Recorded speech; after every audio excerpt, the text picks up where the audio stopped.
The sharp metallic click of the airplane door unlocking echoed, and in that instant, a seemingly small mistake set off a storm that could sweep away the careers of an entire flight crew. They saw a black woman, dressed simply, and in a single glance they assigned her a place beneath where she truly belonged. They had no idea that in dismissing her, they had just cast aside their own future. In her soft black sweater, dark grey trousers, and plain leather shoes, Amara Ellison looked like a university professor heading to a conference. None of them imagined that this 46-year-old woman could, with a single phone call, shake an entire corporation. But in truth, she was the new owner of Sky Lux Airlines, a fact no one on that plane had yet realized. Outside the lounge windows, planes taxied one after another, the roar of Boeing engines pounding like war drums before a battle. While other passengers tapped their watches in impatience, Amara sat still, her gaze fixed on the supply trucks scurrying like ants. Her heart was calm, but beneath that composure was a razor-sharp mind, analyzing every procedure, every weakness in the system. To her, every delay was not merely an inconvenience, but a signal, a warning of a deeper cultural illness. She had no bodyguards, no assistants in tow, only a worn leather bag, holding a thick contract and a tablet full of strategy notes. That simple image only reinforced the assumptions in the eyes that glanced past her. This person isn't important. But they could not know that her simplicity had often concealed the immense power she carried.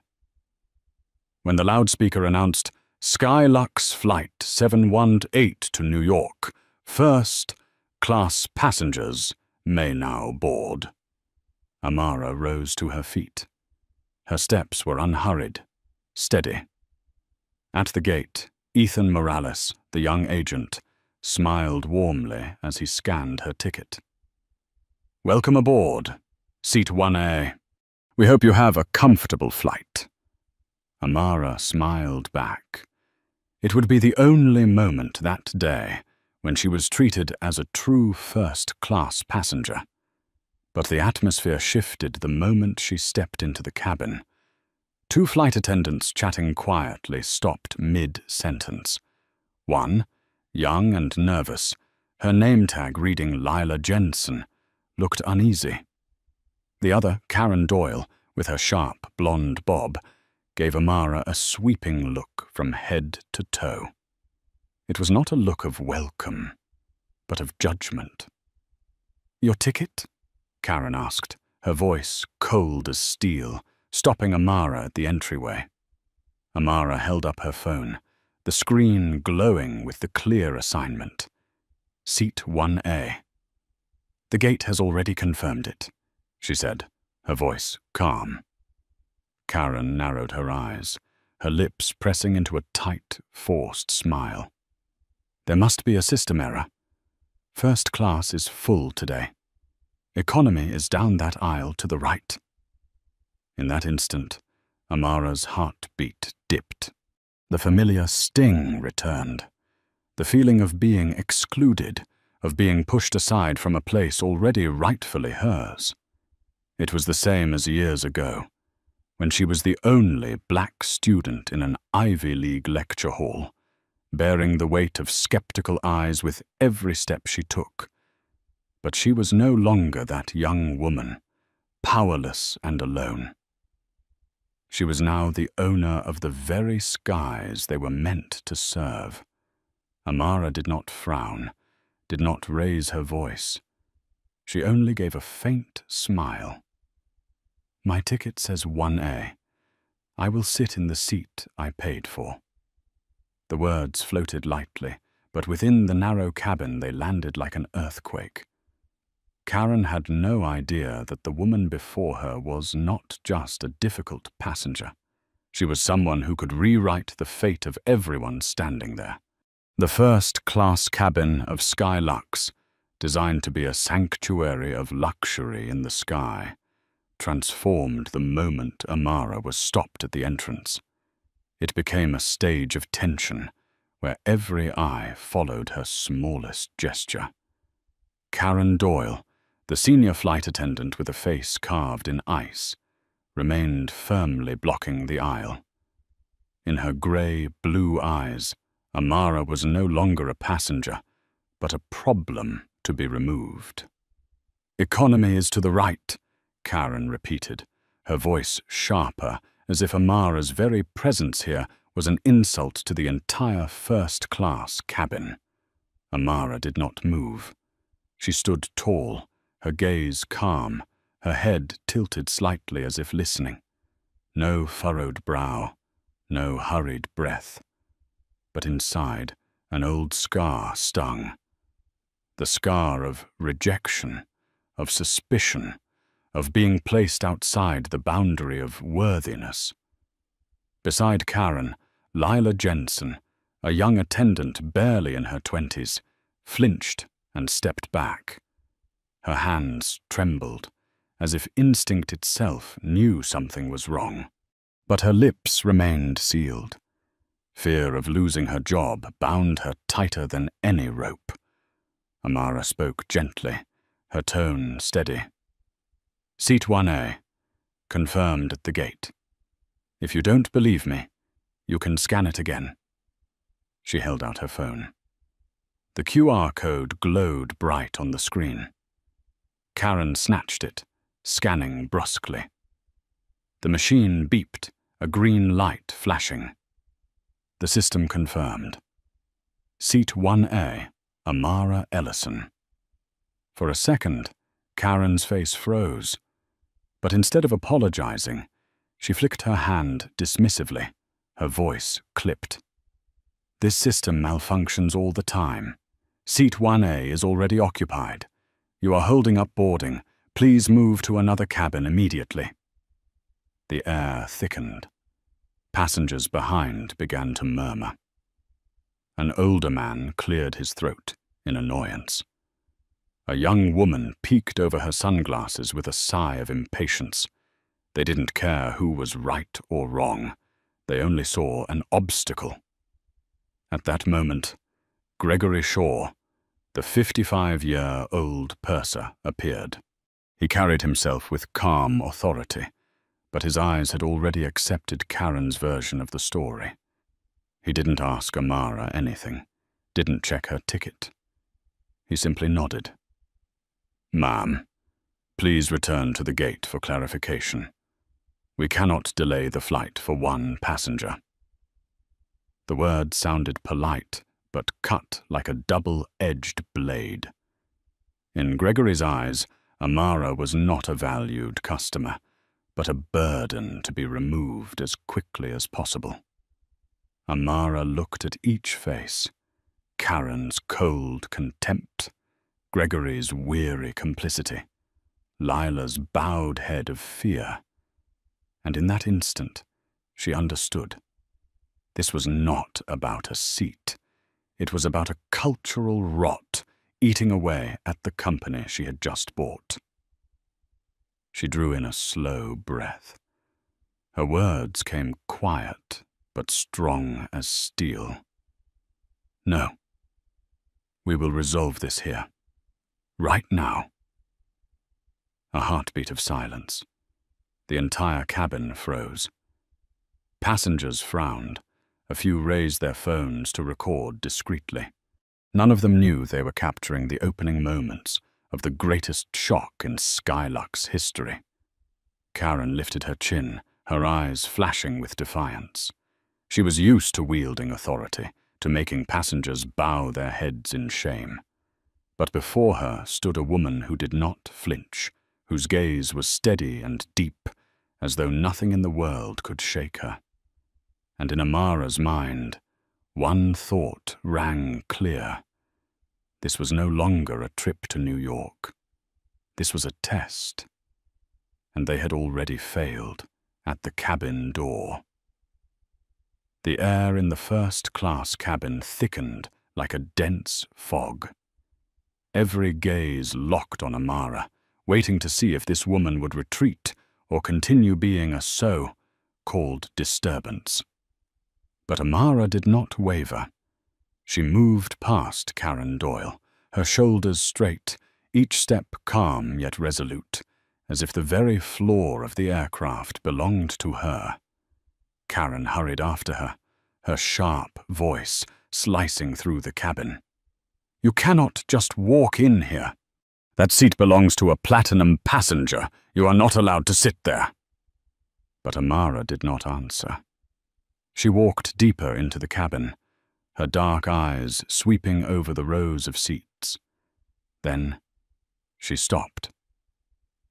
Seat 1A, the most coveted spot in the cabin, by the aisle, stood empty. The pillow and blanket were still wrapped in plastic, the light above casting a glow on the polished leather surface. There was no sign anyone had occupied it. The entire cabin seemed to hold its breath. The man in seat 1B, middle-aged in a wrinkled shirt, glanced up from his phone, the corner of his mouth curling into a half-smile. He was clearly enjoying the free drama. Amara stood beside the empty seat, turning back to face Karen and Gregory. She did not need to speak. The chair itself was proof, clearer than any argument. Karen's face flushed red. Her arrogance, usually hard as steel, cracked. Yet instead of admitting fault, she forced out another lie, her voice tight but sharp. "This seat is reserved for a VIP who requires extra space. She pointed toward the man in 1B, "needs the room. We are holding it for him." The man snorted, raising his eyebrows. "Me? No. One seat is plenty." He lowered his head again, scrolling his phone, leaving Karen stranded in her own embarrassment. A ripple of murmurs spread from the passengers behind. Some frowned in irritation. Others let out quiet chuckles. The veil of deceit had been torn apart before their eyes. Gregory Shaw, the seasoned purser, tried to salvage control. He stepped forward, his voice heavy with authority. "Ma'am, please step outside so we can discuss this. You are disrupting the boarding process. If you refuse, we will have to notify the captain." Amara turned, her eyes deep and cold as stone. Her voice dropped low, a whisper sharp enough to slice through the air. "Am I disrupting, or are you trying to cover up what is wrong?" The question cut through like an invisible blade. Chloe, the young flight attendant, shivered, her eyes glistening with tears because she knew the truth. But her lips stayed sealed, silence binding her to safety. Passengers began pulling out their phones to record. Each press of a screen became evidence, another eye trained on the crew. Karen clenched her fists, hissing through her teeth. "Enough! You are now a security threat." Amara did not respond. She simply laid her hand gently on the armrest of seat 1A, as if marking it with her presence. And in that moment, a harsh truth echoed like a warning bell in her mind. They did not see her as a passenger. They saw her as an intruder unworthy of crossing this boundary. But soon, they would learn, the very outsider they tried to push away was the one who held the power to decide their fate. The whispers in the first-class cabin grew heavier, like an undercurrent about to erupt. Some passengers were irritated at the delay, others amused as they filmed the drama to upload online. But for the crew, every passing second was another step toward losing control. Purser Gregory Shaw glanced at Karen Doyle. His eyes no longer held the certainty of a leader, but the desperate plea of someone drowning. Karen, her face flushed red, tried to keep her voice sharp as a blade. "We cannot allow this passenger to continue causing disruption. Gregory, call the captain now." The cockpit door swung open. Captain Richard Hale, 58 years old, stepped out. Tall and impling, his neatly cut silver hair and stern gait gave him the presence of a general accustomed to issuing orders and expecting obedience. The entire cabin fell silent, as if his arrival alone carried absolute authority. "What is going on here?" His voice was deep, commanding. Karen rushed forward, her tone dripping with drama. "Captain, this passenger is deliberately occupying a seat that does not belong to her, refusing to move and obstructing the boarding process. We have explained multiple times, but she refuses to cooperate." Captain Hale turned his gaze on Amara. It was not the look of someone seeking understanding, but the assessing glare of someone deciding, problem or no problem. And in a single breath, he had already labeled her. His voice rang out, each word striking like a hammer on steel. "Ma'am, you have two choices. 1. Accept the seat assigned to you in Economy Plus. 2. Disembark this aircraft and wait for another flight. I need your answer now. We cannot allow this entire flight to be delayed." The words accept and disembark dropped into the heavy air, thickening the atmosphere even further.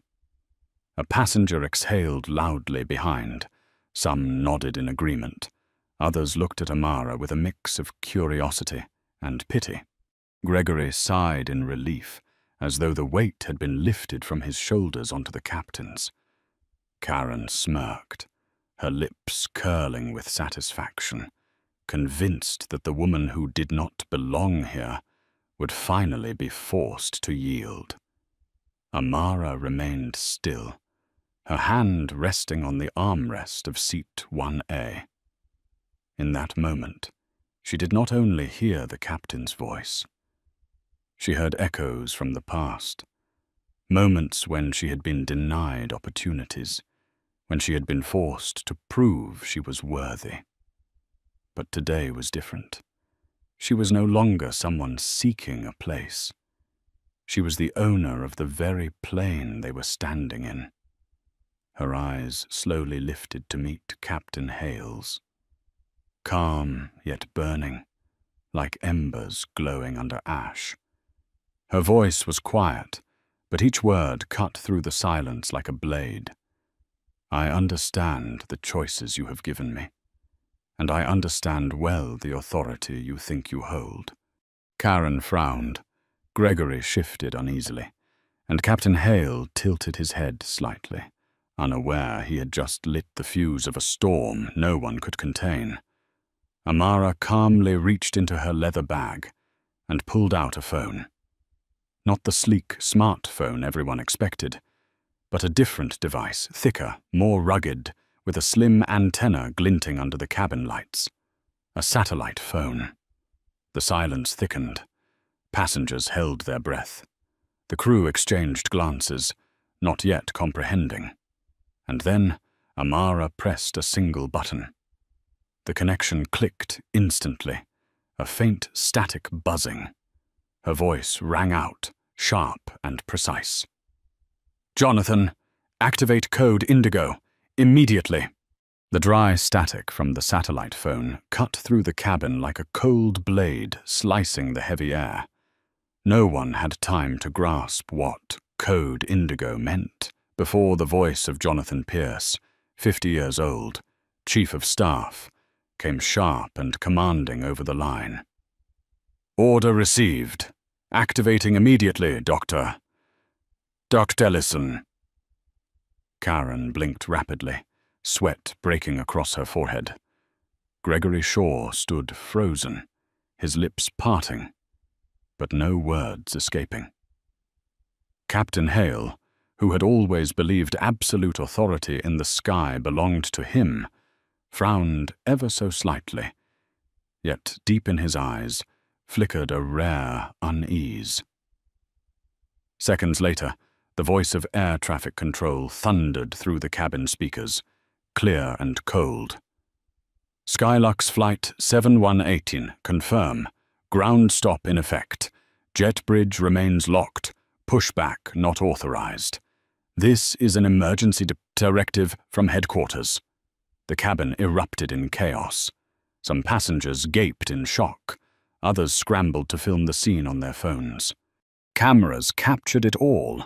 A luxury aircraft halted at the gate, not for a technical failure, but for a single passenger.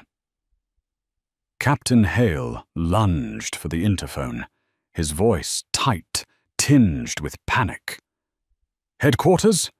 Which headquarters has the authority to stop my flight?" The reply from air traffic control cut like steel. "Authority signed under Ellison. Alpha. Level priority. All flight operations suspended until direct instruction is given." The name fell like a thunderclap. Ellison. Ethan Morales, the young gate agent, rushed back into the cabin, nearly out of breath, clutching his tablet with trembling hands. His eyes widened as he read the line glowing in bold red. "Code Indigo, issued by Dr. Amara Ellison, CEO, Skylux Holdings." Ethan froze, the truth crashing down on him like a hammer. When he looked up, his gaze met the calm, steady figure of the woman, standing beside seat 1A, and in that moment, everything became clear. You are Dr. Ellison." His voice cracked, barely more than a whisper. Amara turned, nodding once. A single, quiet gesture, yet powerful enough to shatter every assumption, every lie, every sneer thrown at her from the moment she boarded. Karen staggered back a step, her face drained of color, hands clenched so tightly they turned white.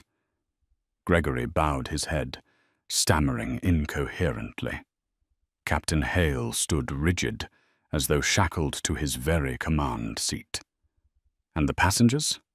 They were stunned, many speechless, their phones now recording not just an argument, but the moment an airline was unmasked by its own new CEO right there on the plane.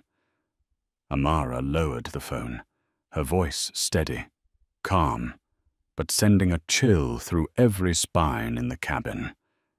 "You thought I was a troublesome passenger.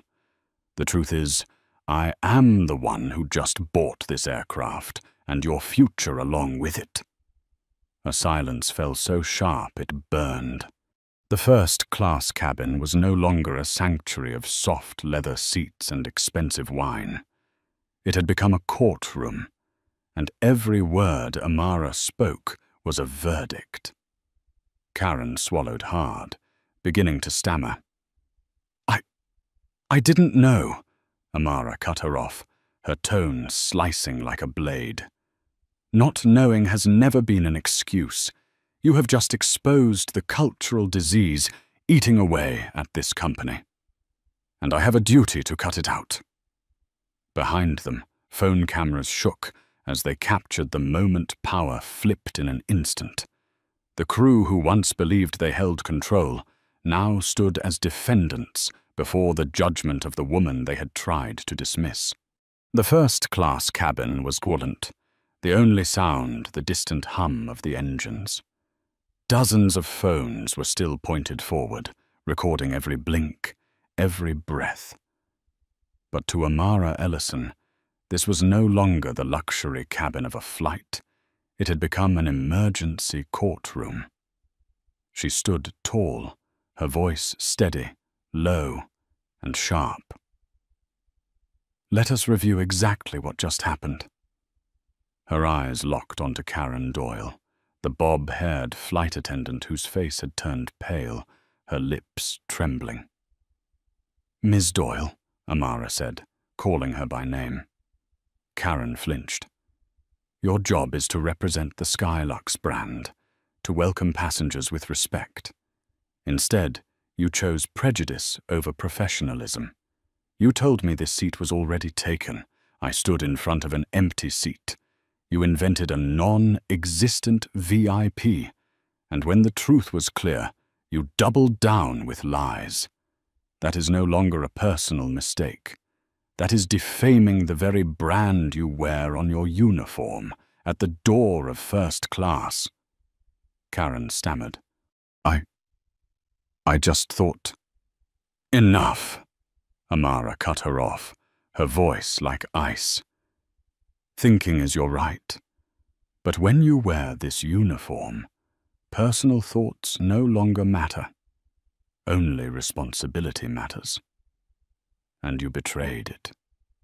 Karen's shoulders sagged, her eyes darting wildly, searching for salvation she would not find. Amara shifted her gaze to Gregory Shaw. The 55-year-old purser, who had once carried himself with confidence, now stared down at the floor, his hands gripping the edge of his jacket. "Mr. Shaw, you were supposed to be the neutral party, the one who verified every claim, the one who protected fairness for passengers. But you never even asked to see my ticket. You chose to believe the word of your subordinate, because it was the easier path. You call that efficiency. I call it systemic cowardice." Gregory let out a faint groan, as though something had crushed his chest. Never in his life had a passenger stripped him bare like this, let alone the very CEO of his company. Then Amara turned to Captain Richard Hale, her eyes blazing like fire. "And you, Captain Hale, on paper, you hold absolute authority over this aircraft. But that authority is not a privilege. It is a burden of responsibility. Instead of investigating, you issued an ultimatum. Either economy plus or leave the plane. You turned me, a valid passenger, into a disruptive threat because you chose to believe a biased report. You forgot that safety and fairness must walk together. You chose convenience for yourself over justice for a passenger." The air grew so heavy that even passengers in the back shuddered. A man in seat 1B quickly shut off his camera and lowered his head, afraid of being pulled into the storm. Only Lila Jensen remained, the young flight attendant pressed against the wall, tears threatening to spill, her hands shaking as she clutched a tray. Amara's tone softened, no longer as sharp as when she had addressed the others. "And you, Ms. Jensen, I saw the fear in your eyes from the beginning. You knew what was happening was wrong, but you stayed silent. Silence is also a choice, and today that choice put you in line with those who disrespected this brand." Tears streamed down Lila's face. She sobbed quietly, whispering, "I'm sorry."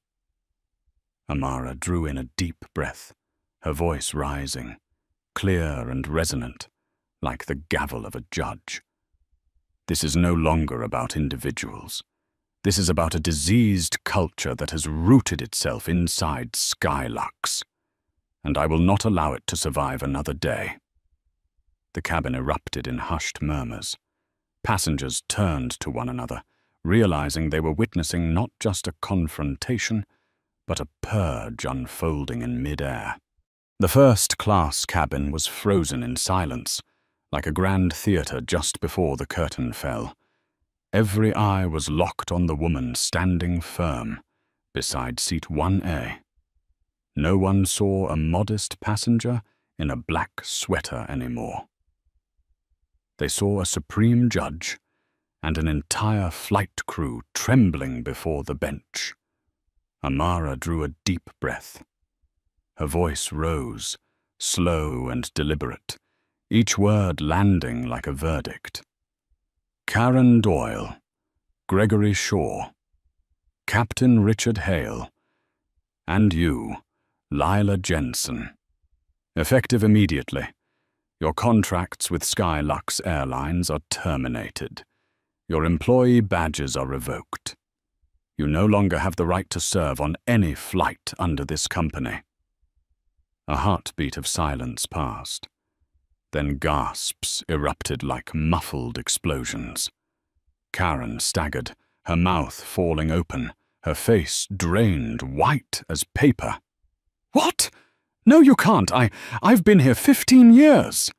She grabbed Gregory's arm for support, but Gregory himself was crumbling, eyes wide, lips moving without sound. Captain Hale clutched his pilot's cap in a trembling fist, his voice a guttural growl. "This is a passenger, not an executive. Who gave you authority?" Amara turned, her gaze cutting like a blade. "I am not a passenger. I am Amara Ellison, CEO of Skylux Holdings, the legal owner of this airline. Authority. I am the authority." The words struck like thunder. Passengers erupted in shock, some leaping to their feet, phones shaking in their hands. Each recording, each stunned stare, captured the exact moment power shifted forever. Lila Jensen broke into tears, streaks running down her young face. She stammered through sobs. "Please, please give me another chance. I was afraid. I didn't dare speak." Amara's eyes softened slightly, but her tone remained unyielding. "You already had a chance, Jensen, and you chose silence. Silence in the face of injustice is betrayal. I hope next time, wherever you work, you remember this lesson." Karen collapsed into sobs, burying her face in her hands. Gregory sank into the nearest seat, as though his strength had been drained from him. Captain Hale stood rigid, the furious eyes of a king stripped of his throne. Amara did not turn away, did not flinch. She let the truth stand raw and undeniable before everyone, because she knew that sometimes justice does not need to shout. It only needs resolve. An airport security officer boarded the plane, his footsteps echoing down the aisle, each step pounding like a drum announcing collapse. "Please come with me," his voice firm and steady. Karen wailed, Gregory hung his head, Lila sobbed quietly. Only Captain Hale walked upright, his face flushed red, eyes blazing with fury, but powerless. Passengers shifted aside, forming a narrow path, their eyes cold, curious, even faintly satisfied. And under the harsh white light, Amara Ellison did not smile, did not revel. She simply stood, her eyes deep as a still abyss, bearing witness as a toxic culture was cut out on the spot.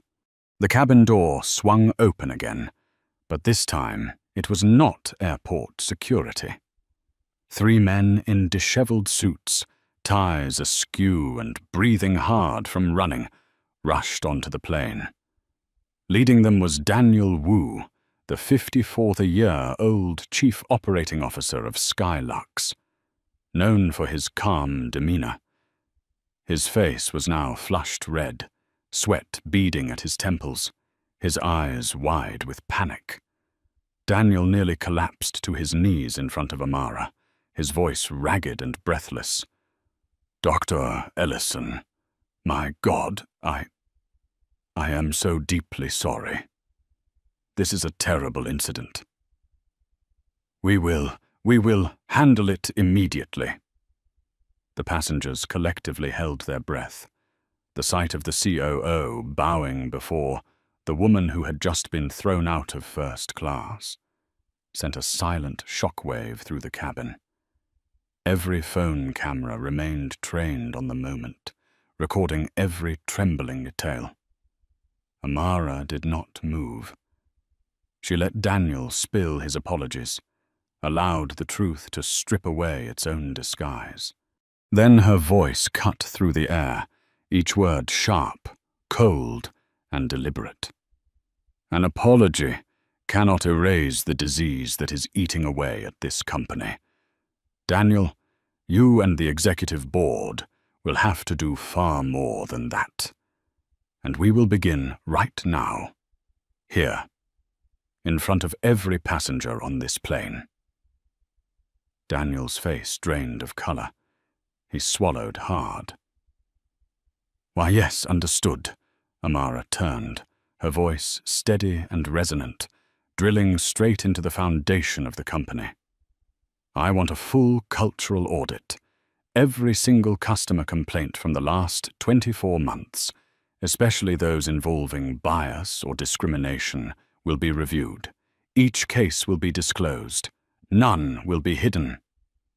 Daniel nodded frantically, his hand trembling as he scribbled on his tablet. Amara continued. Second, I want a mandatory training program for the entire flight crew. Not just customer service training, but training in equity, respect, and debiasing skills. Anyone who cannot meet the new standard will have no place at Sky Lux. Murmurs rippled through the cabin. Passengers exchanged glances, some nodding, others pressing harder on the record button, aware they were witnessing history unfold. Amara paused, her gaze sweeping the cabin.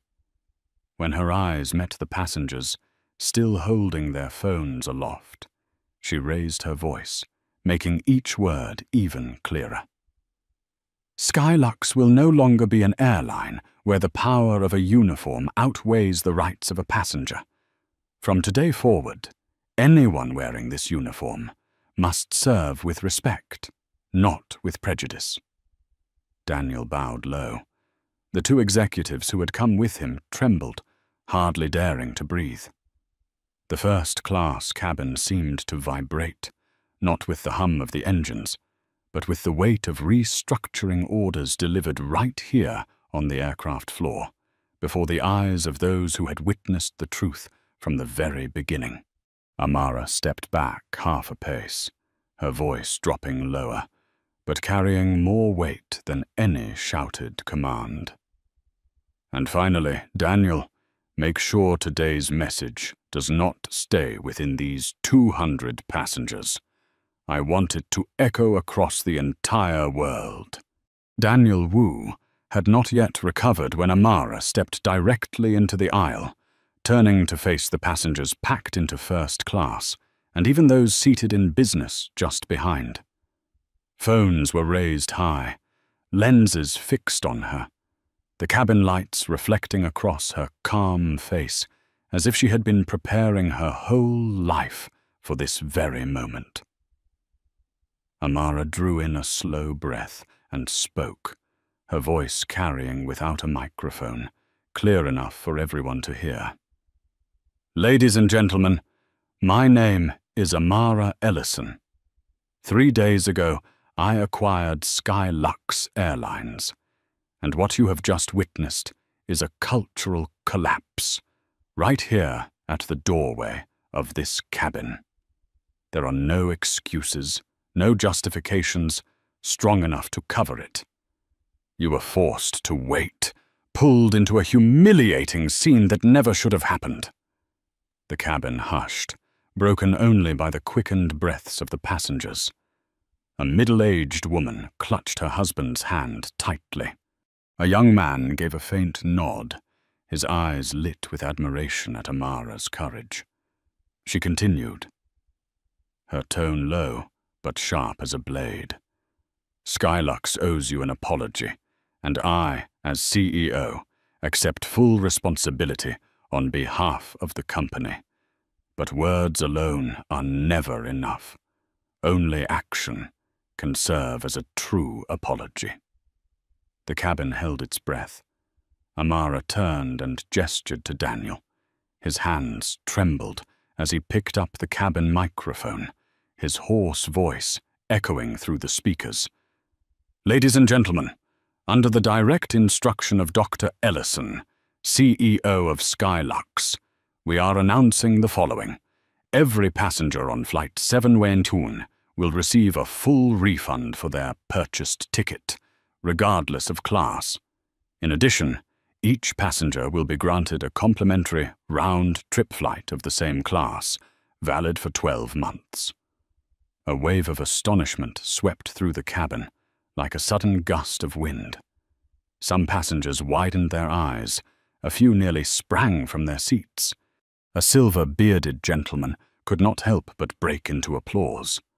Then, scattered claps followed, spreading down the aisle, swelling into thunderous applause. Amara bowed her head slightly, one hand placed over her chest. "You have become witnesses to a painful truth, but it is because of you that this truth can no longer be hidden. I promise you this. Skylux will change, not with polished slogans, but with sweat, discipline, and a rebuilt culture. And you will be the very first to see that change take form." Her eyes swept across the rows, pausing on a woman in sunglasses, who had earlier shown annoyance when the incident first unfolded. The woman now gave a faint nod, her lips pressed tight. A small gesture, yet one heavy with acknowledgement. The second round of applause erupted, louder, longer, rolling through the business cabin as well. A few passengers even shouted out, "Bravo!" "Respect!" Amara Ellison stood tall, her face not adorned with prideful triumph, but with the calm of someone who had just taken on a monumental responsibility. She knew this was not yet victory. This was only the beginning. The cabin door opened again.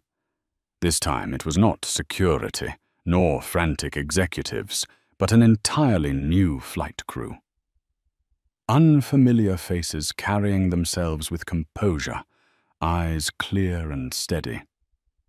Leading them was Marisol Vega, a 43-year-old veteran purser with her hair neatly tied back, her stride firm, and a calm, assured smile. She bowed slightly to Amara before addressing anyone else. "Dr. Ellison, it is an honor to serve you and all of our passengers today. Please rest assured, from this moment forward, this flight belongs to safety and respect." Amara gave a small nod, her eyes reflecting a glint of acknowledgement. She did not need flattery. Just by their demeanor, she knew this crew were people of discipline and dignity. Karen, Gregory, Hale, and Lila had already been escorted out. Their silhouettes disappeared beyond the jet bridge, leaving behind a heavy void in the cabin, like the hollow left by a surgical cut. Yet into that space, the new crew stepped, filling it with quiet professionalism. Marisol gestured to her team. "We apologize for the delay. We will do everything necessary to ensure your journey is safe and comfortable." Passengers who had been recording lowered their phones. Many exhaled with relief. Some allowed themselves faint smiles. The suffocating tension seemed to wash away at last. Amara sat down in seat 1A.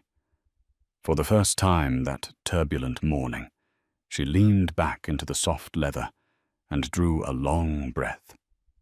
The blanket and pillow remained untouched, silent reminders of the chain of wrongs, but now they stood as symbols of justice reclaimed. The man in seat 1B, who had earlier amused himself with the unfolding drama, glanced at Amara, looking suddenly uneasy. His lips moved as if to speak, but all he managed was a quiet murmur. Wishing you a good flight. Amara tilted her head slightly, replying softly, "Thank you." The cabin door closed with a decisive click. The jet bridge pulled away from the aircraft. The wheels began to roll. The engines roared to life, this time not as a threat, but as an affirmation. The journey would continue, but with an entirely new meaning. Outside the window, the runway stretched out like a silver thread. The Boeing 737 shuddered, gathered speed, and lifted into the air. As the wheels left the ground, Amara closed her eyes. Not from exhaustion, but because at last she could release a breath she had been holding. There was no sense of triumph, no thrill of revenge, only a steadfast calm. She had cut away a malignant growth, and the path to healing had only just begun. In her heart, one thought rang clear and unshakable. Skylux must not only fly across the skies, it must fly beyond prejudice. And I will be the one to lead that flight. In the world of business, people often believe that power is displayed through grand meetings, thick contracts, or billion-dollar figures. But the story on Skylux Flight 718 reveals a different truth. Sometimes power is affirmed not by shouting, but by a calm nod, a decisive order, and a silence heavy with authority. Amara Ellison did not need to slam the table or flaunt her title. She simply allowed those who had belittled her to expose themselves. And when the truth surfaced, she turned it into a lesson not just for one flight crew, but for an entire system. That story reminds us of this. Respect is not a privilege reserved for a few. It is the minimum standard owed to everyone. An airline, a company, or any organization, if it loses that foundation, then no matter how many airplanes it owns or how many glittering offices it builds, it is nothing more than a castle built on sand. And for those who have been dismissed, excluded, or deemed unworthy, remember this. True value does not lie in the judgmental eyes of others, but in the strength you carry within your heart. The strength to stand tall, to refuse to back down, and when the moment comes, to rewrite the rules. If you believe that justice does not need to be loud, but must be decisive, hit like and subscribe to continue with us on these stories of fairness, dignity, and the moments that can change a life. And before you go, leave a comment with the simple phrase, "Respect first." Because respect must always be the starting point of every journey.